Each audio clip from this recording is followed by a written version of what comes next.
সম্মান করব, মাদের কাজে আমরা সাহায্য করব, মাদেরকে কষ্ট দিব না, তাদের সাথে খারাপ ব্যবহার করব না। আস্তে আস্তে বল ভাই। তাদেরকে খাবার। আসসালামু আলাইকুম।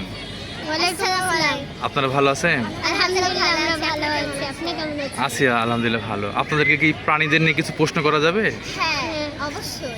আচ্ছা, আপনাদের জন্য প্রথম প্রশ্ন হচ্ছে, প্রকৃতির ভারসাম্য রক্ষায় আমাদের পর্যাপ্ত গাছ লাগাতে হবে এবং প্রাণীদের স্বাধীনতা নিশ্চিত করতে হবে। আপনাদের কাছে প্রাণীদের স্বাধীনতা বলতে কি বোঝায়? খাঁচায় বন্দি পাখিকে উন্মুক্ত করতে হবে। বাইরে থেকে পাখি আসে, ওগুলোকে মারা যাবে না, পাখিকে বিলুপ্ত করা যাবে না।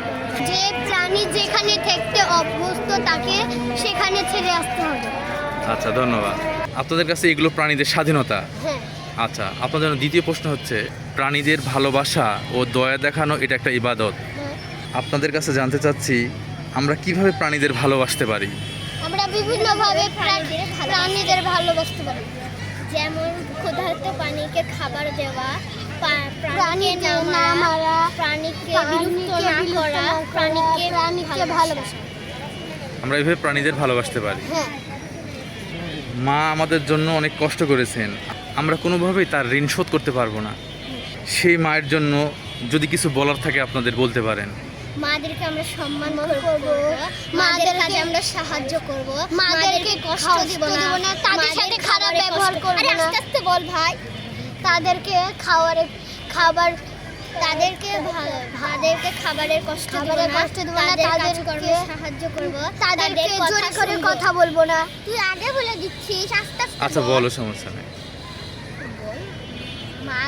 মাদের সেবা যত্ন করব, মারা কথা বলবো না। মারা অসুস্থ হলে তাদের আমরা ওষুধ খাওয়াবো। মাদের আমরা অনেকভাবেই ভালোবাসি। যে মা তোমাকে ভালোবাসি, জোরে কথা বলবো না। আচ্ছা, মাদের আমরা বলো। ভালোবাসি। সর্বশেষ আমরা মাকে বলতে পারিনি, কিন্তু আমরা তোমাদের অনেক ভালোবাসি। মা, আমি তোমাকে অনেক।